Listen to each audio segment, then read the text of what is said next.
নমস্কাৰ প্ৰিয় দৰ্শক, মই ইন্দ্ৰাণী আপোনালোক আটাইকে পুনৰ এবাৰ মোৰ পাকঘৰত স্বাগতম জনাইছো।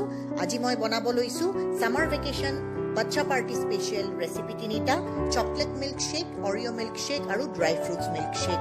খুবেই সোৱাদৰ এই মিল্কশ্বেক তিনিটা আপোনালোকৰ ল'ৰা ছোৱালী কেইটাক এই সামাৰ ভেকেশনৰ দিনকেইটাত বনাই খুৱাওক আৰু কেনেকুৱা পালে খাই পেলাই মোক জানিবলৈ নিশ্চয় দিব। আৰু যদিহে ৰেচিপি তিনিটা ভাল পাইছে মোৰ ভিডিঅ'টোৰ তলত লাইক এটা দিবলৈ নাপাহৰিব আৰু মোৰ যদি চেনেলটো এতিয়ালৈকে সাবস্ক্ৰাইব কৰা নাই সাবস্ক্ৰাইব কৰি ল'ব, যাতে আপোনালোকে এনেকুৱা টেষ্টি ৰেচিপিবোৰ সদায় চাই থাকিব পাৰে। প্ৰিয় দৰ্শক, আহক তিনিহলে চাই লওঁ বনোৱাৰ প্ৰিপাৰেশ্যনটো আৰু দৰকাৰী সামগ্ৰীখিনি কি কি লাগে চাই লওঁ আহক।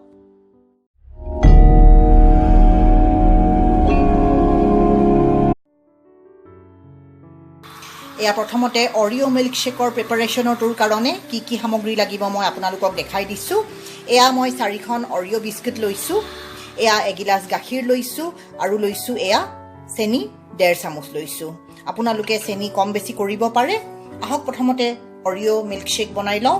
এটা মন পচন্দৰ ব্লেণ্ডাৰ লৈ ল'ব। ইয়াতে অৰিঅ' বিস্কিটবোৰ এনেকৈ 4 টুকুৰা কৰি 3খন অৰিঅ' বিস্কিট মই ইয়াতে দি দিম।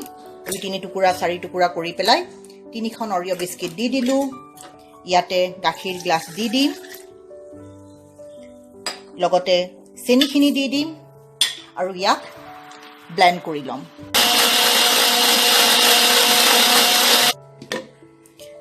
এয়া চাওক, খুব ধুনীয়া অৰিঅ' মিল্কশ্বেক ৰেডি হৈ গৈছে, একদম ক্ৰিমি হৈছে। এতিয়া এটা গ্লাছ ল'ম, ইয়াতে অৰিঅ' মিল্কশ্বেক বাকি দিম আৰু ইয়াৰে ওপৰত এখন অৰিঅ' বিস্কিট এনেকৈ কেইটুকুৰামান থৈ দিম। এয়া চাওক প্ৰিয় দৰ্শক, অৰিঅ' মিল্কশ্বেক ৰেডি হৈ গৈছে। আমাৰ ছেকেণ্ড মিল্কশ্বেকৰ ৰেচিপিটো হৈছে চকলেট মিল্কশ্বেক। আহক দৰকাৰী সামগ্ৰীখিনি চাই লওঁ। এগিলাচ গাখীৰ লৈছোঁ, 4 টুকুৰা চকলেট লৈছোঁ। আপোনালোকে মন পচন্দৰ চকলেট লৈ ল'ব। এয়া চকলেট চিৰাপ লৈছোঁ, টেবুল স্পুনেৰে 1 টেবুল স্পুন লৈছোঁ আৰু এয়া লৈছোঁ 1 টিস্পুন চেনি। চেনিৰ পৰিমাণটো কম বেছি কৰি ল'ব, মিঠা বেছি ভাল পোৱাসকলে বা কম ভাল পোৱাসকলে। আহক বনোৱা আৰম্ভ কৰোঁ। পুনৰ এটা ব্লেণ্ডাৰ লৈ ল'ম, গাখীৰখিনি ইয়াতে ঢালি দিম, চেনিখিনি যোগ কৰিম, লগতে চকলেট চিৰাপখিনিও যোগ কৰিম।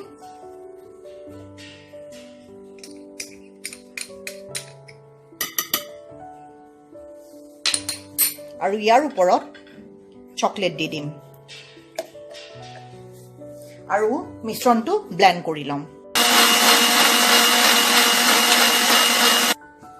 এয়া চাওক, ডিলিচিয়াছ চকলেট মিল্কশ্বেক ৰেডি হৈ গৈছে খাবৰ কাৰণে। এটা মন পচন্দৰ গ্লাছ ল'ম আৰু ইয়াতে চকলেট মিল্কশ্বেকখিনি ঢালি দিম আৰু ইয়াৰে টপিংছত অলপ গাৰ্নিচিঙৰ কাৰণে অকণমান এনেকৈ চকলেট ৰুকি দিম।